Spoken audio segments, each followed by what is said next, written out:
Okey, Assalamualaikum. Selamat pagi. Okey, semua sihat hari ni? Pagi kan? Harap semua dah bangun, dah bersarapan. Okey, dah solat subuh awal-awal tadi. Okey. Bangun pagi ni, okey, dia mendatangkan rezeki. Okey, ceria di pagi hari mendatangkan rezeki. Belajar pagi hari, otak kita tengah segar. Okey, semoga bertambah kefahaman ya. Okey, untuk hari ni saya nak masuk pada subtopik 1.2 iaitu rangsangan dan gerak balas dalam manusia. Okey, jom kita tengok apa yang dikatakan dengan rangsangan dan gerak balas dalam manusia. Okey. Untuk objektif pembelajaran untuk kita hari ni, okey. Pada akhir pembelajaran kita, hendaknya okey, semua murid, semua kamu dapat melakar struktur organ deria dan menerangkan fungsi serta kepekaannya terhadap rangsangan. Okey, kita akan sekurangnya kamu boleh lakarkan, kamu boleh kenal struktur-struktur organ deria dan terangkan fungsinya serta menerangkan kepekaannya terhadap rangsangan yang diterima. Okey, jom tengok apa struktur organ deria yang kita akan belajar pada hari ini. Okey. Perubahan persekitaran dikenali sebagai rangsangan. Okey. Contoh rangsangan termasuklah cahaya, bunyi dan bahan kimia. Okey, manusia menggunakan organ deria untuk mengesan rangsangan. Jadi, ada berapa organ deria yang kita ada? Ada 5 organ deria iaitu mata, telinga, hidung, kulit dan lidah. Okey, dan setiap 5 organ deria ini ada organ-organ yang mengesan rangsangan tersebut. Okey, so kita tengok yang pertama. Okey, organ deria yang pertama. Okey, organ deria yang pertama merupakan mata. Okey, ini mata. Cantik kan? Okey, kita tengok struktur dan fungsi bahagian mata. Okey, mata adalah organ deria penglihatan yang sensitif kepada cahaya. Okey, dinding bola mata terdiri daripada sklera, lapisan paling luar kita panggil sebagai sklera. Okey, ada koroid, lapisan tengah.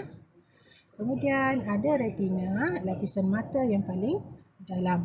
Okey, mata organ deria penglihatan yang sensitif, yang peka terhadap cahaya.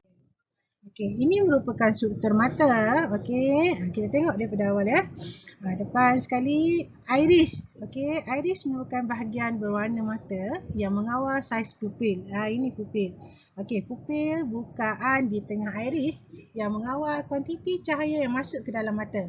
Pupil ni bukaan pada tengah mata kita ni, iris mata yang mengawal kuantiti cahaya yang masuk ke dalam mata. Okey, ruang putih ni pada atas ni, dalam ni kita panggil sebagai gelam air. Okey. Bendalil lob sinar yang mengekalkan bentuk bola mata dan memfokuskan cahaya ke dalam mata. Okey, ini pula merupakan konjuktiva iaitu membran lob sinar yang melindungi bahagian hadapan sklera. Ini. Bahagian hadapan ni kita panggil sklera. Okey, adanya konjuktiva yang melindungi bahagian hadapan sklera. Okey, dalam bola mata kita, okey, ini merupakan gelam maca. Okey, bahan jeli lob sinar yang mengekalkan bentuk bola mata. Okey, bentuk bola mata kita sfera kan? Okey, jadi memakai ini. Okey, bahan jeli lob sinar yang mengekalkan bentuk bola mata dan memfokuskan cahaya ke retina. Okey, nanti kita tengok mekanisme penglihatan. Okey, kornea. Okey, bahagian depan ni, okey, merupakan kornea, lapisan lob sinar yang membiaskan dan fokuskan cahaya ke retina. Okey, ini kornea yang warna biru ni. Okey, atas ni konjuktiva. Okey, tengok ligamen penggantung. Ini yang otot ni, otot ligamen penggantung ini gentian kuat yang memegang kanta mata pada kedudukannya. Okey, ini yang warna kelabu ini merupakan otot silia. Otot silia berfungsi mengubah ketebalan kanta mata melalui pengecutan dan pengenduran. Okey, diikut kesesuaian kanta mata. Okey, otot silia ni akan mengecut dan mengendur. Yang warna biru ni pula kat tengah ni merupakan kanta mata. Kanta mata adalah berbentuk kanta cembung lob sinar yang kenyal dan memfokuskan cahaya ke retina. Bila cahaya masuk, okey, cahaya masuk melalui kornea, masuk kepada gelam air, kemudian melalui pupil, okey, pergi ke kanta mata. Kanta mata ini akan memfokuskan cahaya ke retina. Okey, mana retina ni? Semua ni, okey, lapisan ini kita panggil sebagai retina. Okey, kat sinilah yang akan mengesan kita punya image yang kita tengok, yang kita lihat. Okey, yang kita sklera. Okey, bahagian luar ni yang berbintik ini kita panggil sebagai sklera. Okey, sklera. Fungsinya lapisan teguh yang mengekalkan bentuk dan melindungi mata. Okey, lapisan teguh yang mengekalkan bentuk dan melindungi mata. Okey, lepas sklera ada lapisan hitam ni. Kita panggil sebagai koroid. Lapisan hitam yang mencegah pantulan cahaya dalam mata dan mengekalkan oksigen dan nutrien kepada mata. Okey, lapisan hitam yang mencegah pantulan cahaya dalam mata dan mengekalkan oksigen dan nutrien kepada mata. Okey, ini barulah saya terangkan. Apa itu retina? Ni retina. Lapisan kuning ni. Okey, lapisan yang mengandungi fotoreseptor yang mengesan cahaya dan menghasilkan impuls saraf.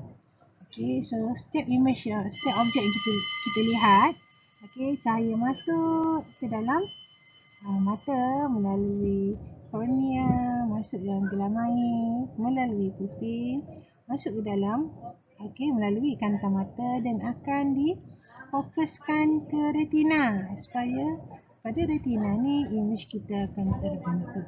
Okey, image objek yang kita lihat tadi akan terbentuk.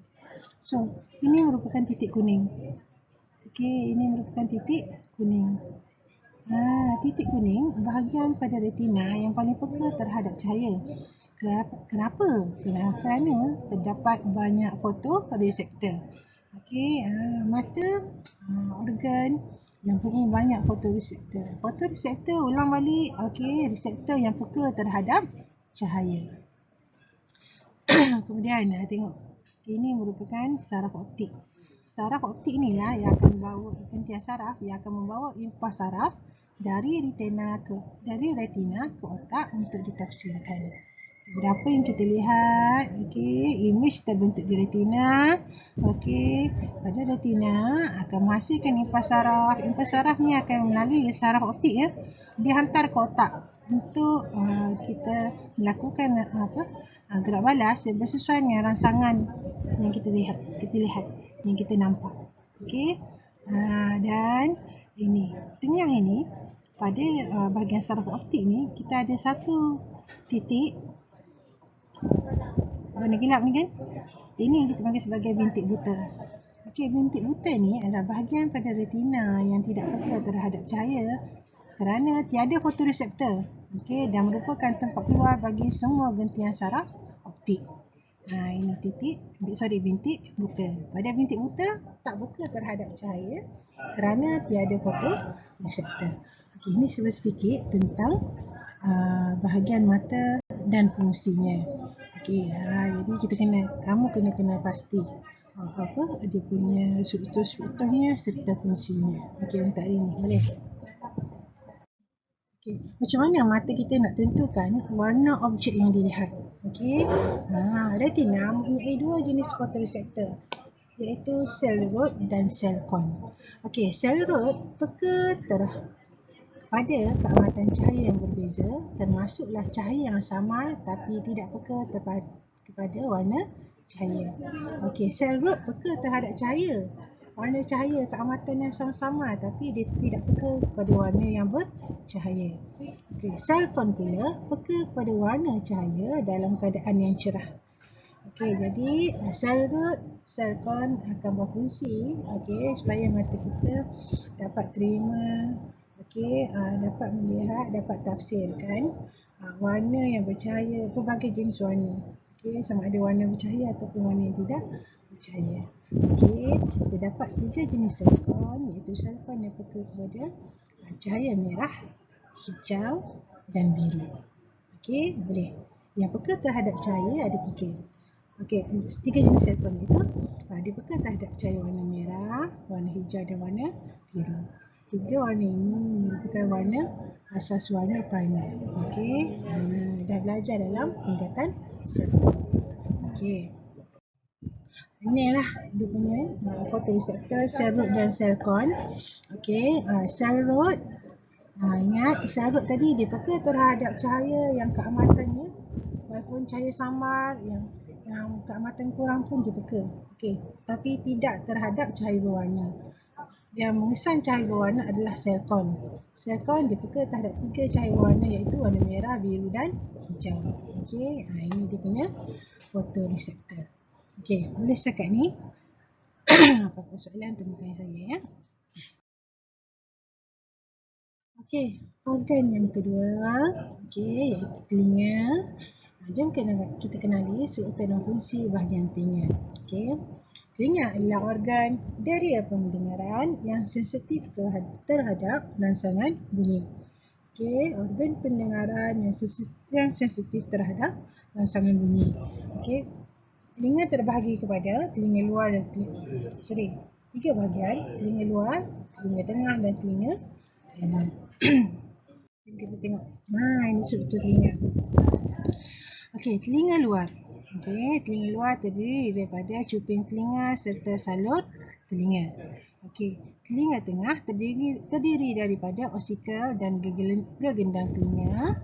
Dan telinga dalam terdiri daripada jendela bujur, okey, salus paruh bulat, tube eustachian, cochlea dan saraf auditori. Okey, ini merupakan struktur bagi telinga. 3 bahagian, kena ingat. Telinga luar, telinga tengah dan telinga dalam. Fungsi dia. Okey, telinga luar. Cuping telinga. Okey. Untuk cuping telinga, dia mengumpul, fungsi dia mengumpul dan menghantar gelombang bunyi ke dalam salur telinga. Manakala salur telinga, gelombang bunyi yang kita terima tadi dihantarkan ke gegendang telinga. Okey, masuk pada telinga tengah. Okey, gegendang telinga tadi, gegendang telinga tu dia membran yang nipis. Okey, dia akan bergetar mengikut frekuensi gelombang yang terkena padanya dan pindahkan getarannya ke osikel. Okey, kemudian osikel terdiri daripada 3 tulang kecil. Okey, fungsi dia untuk kuatkan getaran lalu pindahkan ke jendela bujur. Okey, di jendela bujur pula, okey, fungsinya dia akan mengumpul dan menghantarkan getaran bunyi yang diterima daripada osikel tadi ke cochlea. Okey, tube eustachian fungsinya untuk seimbangkan tekanan udara di kedua belah gegendang telinga. Pernah tak rasa macam naik tempat tinggi, kita rasa macam telinga kita berdengung. Naik kapal terbang, okey, semasa nak naik atau mendarat, telinga kita rasa macam sakit. Itu adalah situasi di mana keadaan tekanan udara di dalam kedua gegendang telinga kita tak seimbang. Okey, yang tu. Jadi, tube eustachian fungsi dia untuk seimbangkan tekanan udara di dalam kedua belah gegendang telinga.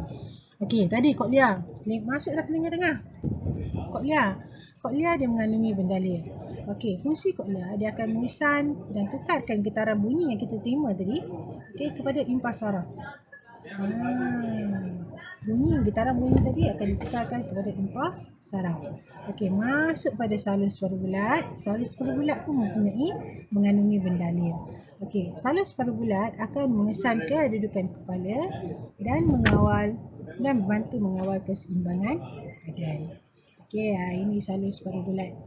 Okey, ada juga orang yang mudah gizi, penyakit ada yang mudah pening. Okey, dan bila dia berdiri dia rasa nak jatuh dan sebagainya, mungkin salus paruh bulat dia bermasalah.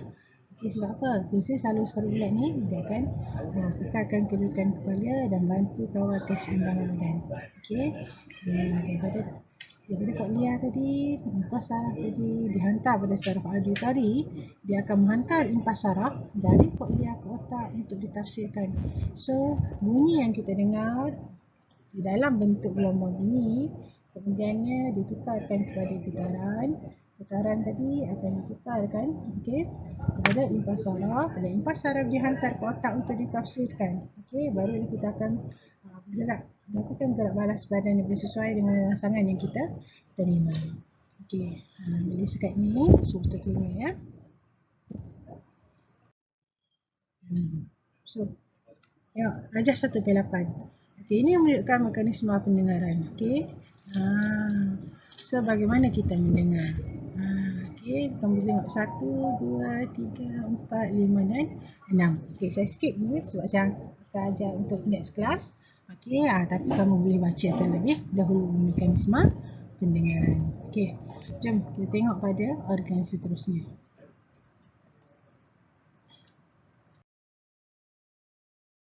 Apa ni? Cantik tak? Ini apa ni? Ini merupakan hidung kan? Okey, struktur dan fungsi hidung. Okey, organ daria yang seterusnya. Okey, hidung adalah organ daria mahu. Okey, apabila bernafas, udara disedut masuk melalui lubang hidung masuk ke rongga hidung. Okey, pada bahagian atas rongga hidung terdapat reseptor bau yang dapat mengesan bau. Okey, atas rongga hidung terdapat reseptor bau yang dapat mengesan bau. Rongga hidung diselaputi dengan mukus. Okey, mukus ini akan memanaskan dan melembabkan udara semasa memasuki paru-paru. Okey, ini merupakan fungsi hidung lah. Okey, bulu hidung pula berfungsi untuk merangkap debu dan kotoran. Setiap struktur, okey, apa yang menjadikan kita, okey, dia mempunyai fungsi-fungsi yang tertentu. Okey, hebat sangat kan? Okey, jom kita tengok. Okey, ini fungsi struktur hidung. Okey, hidung, lubang hidung, udara masuk. Okey, pada atas ni, okey, rongga hidung terdapat sel deria bau. Reseptor bau ada pada rongga atas hidung. Okey, dan yang mempunyai pada rongga hidung ni, sel deria bau ni, okey, dia terus boleh hantar impas terus daripada saraf ke otak. Okey, ni. Lepas tu, siapa kentut cepat kita bau kan, merebak satu kelas betul. Dia kisah pada ni lah ni, sel deria bau. Okey, ini struktur hidung. Okey, hidung ialah organ deria bau. Bau merupakan bahan kimia yang wujud dalam udara. Okey, lebih kurang 10 juta sel deria bau terletak di bahagian atas rongga hidung. Rongga hidung, dalam rongga hidung tu terdapat lebih kurang 10 juta sel deria bau yang mengesan bau. Okey, bau merupakan bahan kimia yang wujud dalam udara. Okey, fungsi sel deria bau. Okey, sel deria bau amat halus dan diselaputi dengan lapisan mukus. Okey, bahan kimia dalam udara akan melarut. Okey, kita sebut bahan kimia dalam udara akan larut dalam lapisan mukus ini dan akan merangsang sel deria bau untuk menghasilkan impas saraf.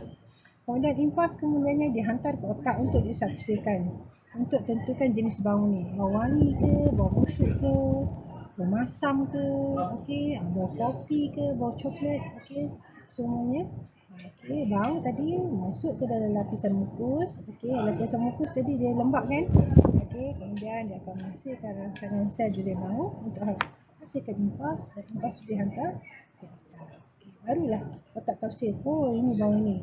Kita dapat kenali bau-bau yang tertentu.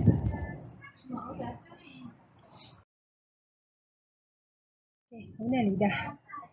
Okey, organ seterusnya adalah lidah. Jom kita tengok struktur dan fungsi lidah. Okey, lidah ialah organ daria yang memberi kita deria rasa. Okey, rasa. Kita rasa menggunakan lidah. Permukaan lidah diseliputi tunas rasa. Ini tunas rasa. Okey. Setiap tunas rasa mengandungi banyak reseptor rasa. Banyak reseptor rasa. Reseptor rasa sensitif kepada bahan kimia dalam makanan. Okey, biasa kita rasa lidah makanan lah kan. Lidah mempunyai 5 jenis reseptor rasa. Manis, masin, masam, pahit dan umami. Umami tu maksudnya rasa savory. Okey, jom kita tengok apa yang dikatakan dengan umami. Okey, reseptor rasa bertaburan pada pungkat lidah. Maksudnya pada pungkat lidah terdapat banyak reseptor rasa. Okey. Semakin banyak tunas rasa, semakin sensitif seseorang pada rasa yang lain. Okey, lidah. Ini struktur lidah dan papila pada lidah.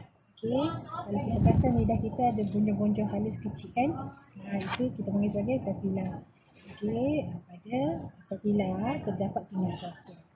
Okey, ini merupakan liang sel penyokong dalam papila ni. Ada reseptor rasa, yang mana reseptor rasa ni dia akan terus dapat menghantar impas saraf, okey, terus ke otak untuk ditafsirkan rasa yang kita terima. Okey, tadi umami, rasa seluri. Apa maksud rasa seluri? Okey, dikelaskan sebagai rasa asas kerana terdapat reseptor rasa yang dapat mengesan rasa umami sahaja. Hal ini sama rasa asas yang lainlah macam manis, masin, masam dan pahit. Rasa umami dikaitkan dengan rasa lazat seperti rasa daging dalam sup ataupun rasa penapaian seperti cheese ke, keju, cendawan ataupun MSG. Okey, maksudnya itu dikesan oleh umami. Okey, terasa rasa umami. Okey, fungsi tunas rasa. Ini papila ni tadi. Okey, semasa makanan dikunyah, sebahagian atau semua bahan kimia dalam makanan lazimnya akan larut dan myelin. Okey, bahan kimia ni akan resap ke dalam tunas rasa dan merangsang reseptor untuk hasilkan impuls. Okey, makan contoh minum air kopi, kita rasa manis dan pahit. Okey, bahan kimia tu akan larut dan meresap ke dalam tunas rasa. Kemudian dia merangsang reseptor untuk hantar impas ke otak. Jadi otak tafsirkan air kopi ni rasa manis dan pahit. Okey, jadi itu caranya macam mana lidah kita mengesan rasa. Okey, ada rasa, ingat manis, masin, masam, pahit dan umami. Okey. Okey, last sekali. Organ yang terlibat merupakan kulit manusia. Okey, struktur kulit manusia. Kulit ialah organ daria yang membolehkan kita merasai sentuhan. Okey, pada kulit kita boleh rasa sentuhan. Okey. Reseptor pada kulit sensitif terhadap rangsangan. Contoh rangsangan kita rasa sakit, sentuhan, suhu dan tekanan. Okey, ini merupakan struktur kulit. Okey, pada struktur kulit kita ada berapa? 3 lapisan, epidermis, dermis dan lapisan lemak. Okey, terdapat berapa reseptor yang terlibat? Yang pertama, reseptor sejuk, dia mengesan rangsangan sejuk. Okey, pegang ais rasa sejuk. Okey, dia dikesan oleh reseptor sejuk. Reseptor sakit. Okey, fungsi dia mengesan rangsangan yang menyebabkan kulit berasa sakit. Terkena duri atau tercucuk benda tajam. Okey, dikesan oleh reseptor sakit. Haba. Yang untuk kecil daun ni. Okey, ni merupakan reseptor haba yang mengesan rangsangan panas. Okey, terpegang cawan panas, kita rasa panas tu kan. Okey, itu dikesan oleh reseptor haba. Sentuhan pula, okey, dia mengesan rangsangan sentuhan pada kulit. Dalam ni merupakan reseptor sentuhan. Okey, dan ini okey, reseptor tekanan mengesan rangsangan tekanan yang dikenakan pada kulit. Okey, rangsangan tekanan yang dikenakan pada kulit. Dan bawah sekali ini merupakan lapisan lemak. Okey, semua ini kalau kamu boleh perhatikan, okey, reseptor-reseptor ni ada unjurannya. Okey, disambung terus pada saraf.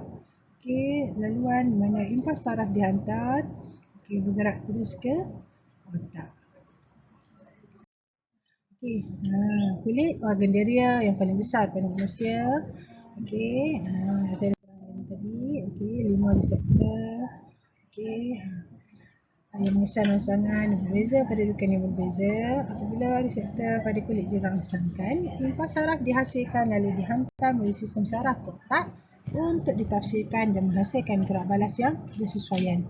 Okey, kita hasilkan gerak balas bersesuaian dengan rangsangan yang kita terima. Okey. Okey, itu saja untuk hari ini. Sikit banyak untuk hari ini ya.